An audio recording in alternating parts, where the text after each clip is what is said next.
Hello everybody, my name is Brady. We are back with another React video, and today we're going to be checking out more SamONella. The video we have today is plant diseases, and I'm not sure exactly what that means, if we're talking about diseases that plants get, or I would assume diseases that come from plants. I guess in the other case, the diseases would probably also come from plants, but like come from plants and then other species end up getting it. But I guess we'll find out. So if there are any other SamONella videos that I missed, I think the next one I have to do is the thorium one. And I'm not sure how many others are left. I'm going to have to look through his stuff to see how many I've missed. But we've gone through almost all of them. So we're almost done with SamONella for now. So let's enjoy this while we still have some videos to check out. So let's get this started.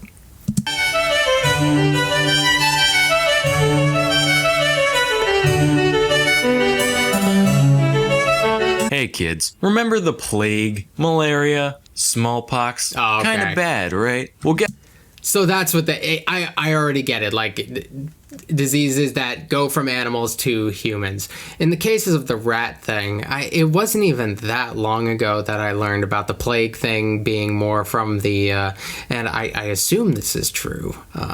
I was told it by a very smart human being that the plague didn't just come from the rats, it was like the fleas on the rats. So that's the thing. Okay, sorry, I usually don't interrupt that quick, but now that I actually know the premise of the video that quick, I had to jump in there. So let's remember the plague, malaria, smallpox? Kind of bad, right? Well, guess what? They're peanuts compared to the level of destruction that's been wreaked over the years across the kingdom next door. Today, I'm going to talk about some of the most interesting diseases to ever strike the world of plants. The most famous one is probably the potato blight. It's a fungus that attacks potatoes. This is what it looks like. Oh, so we are going to be doing, like, so it is the other way around. It is stuff that attacks plants. Okay, I thought it was, okay, like, because when it referenced those are things that kind of went from animals to humans. So I thought we were going to go from plants to humans. But no, we're doing things attacking plants now. Okay, so now I know the premise. This one is probably the potato blight. It's a fungus that attacks potatoes. This is what it looks like. On the left, we have a healthy potato, while on the right, we have a blighty one. Notice how this one is noble and robust, like a lion's heart, while the other is shriveled and black, like Betsy DeVos's uterus. You could try to eat it, but it's basically like rotting cork. You wouldn't get very far. So in 1845, Ireland relied a lot on potatoes, right? That's because their soil was dumb, and that's the most nutritious thing they could grow. Then the blight came and all their food turned to poo. 1 million starved, 2 million left. They came to America. They brought freckles and these things. Hoity-toity-toy. Now we have the Celtics. Next is the chestnut. So yeah, the potato famine was very interesting, driving a lot of Irish immigration, and a lot of people forget these days that Americans did really like Irish people. We were not huge fans. Maybe it's because they're Catholics. A lot of the, maybe there's other reasons, I don't know. But a lot of the propaganda, if you look at like old political cartoons and stuff, you see some of the stuff that they're depicted as like monkeys and stuff. And there's always like, they're heavy drinkers or stuff, like the temperance movement. We're definitely not fond of them.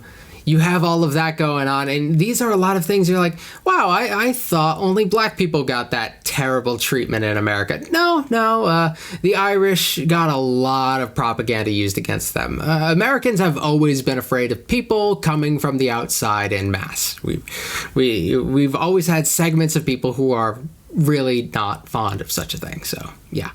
Blight, which infects, you guessed things, hoity-toity-toy. Now we have the Celtics. Next is the chestnut blight, which infects, you guessed it, the elderly. Wait, no, that's shingles. Chestnut blight infects American chestnut trees, which once populated a huge portion of the South and Mid-Atlantic regions of the country. Key word, once.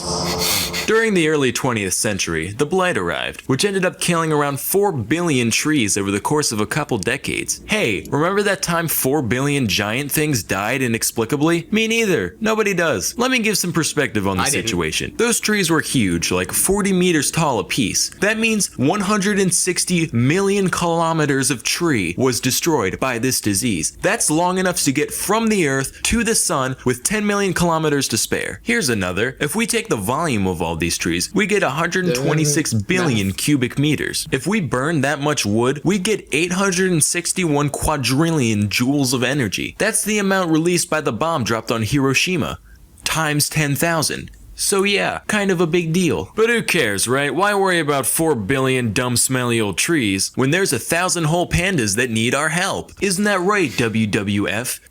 You populist scum. Anyway, move. Oh, that's a fun little jab right there.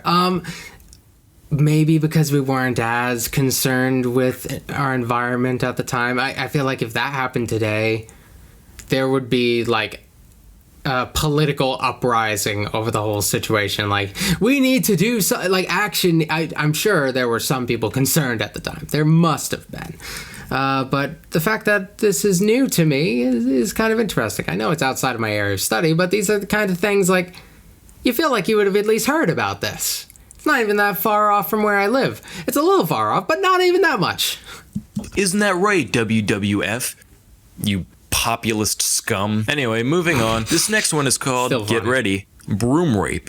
I'm serious. Broom rape. Broom rape. Wikipedia, broom rape. Naked broom rape. Imagine if we gave human illnesses names like that. I'm sorry, Sam, but you have urethra cactus. I would just end it right there. Doesn't even matter what the actual symptoms are. Anyway, broom rape is considered a parasitic plant. This is what it does. The seeds of the broom rape will hang out in the soil for years until the roots of a host plant come along. When they do, the broom rape bursts out of its shell and immediately starts leeching off the other organism.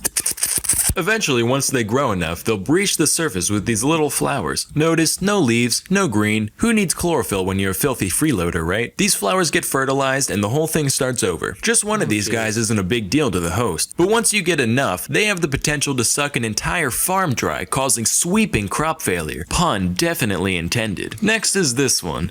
I'm more like interested when you give something a name like that. I'm more like interested in like who came up with that name.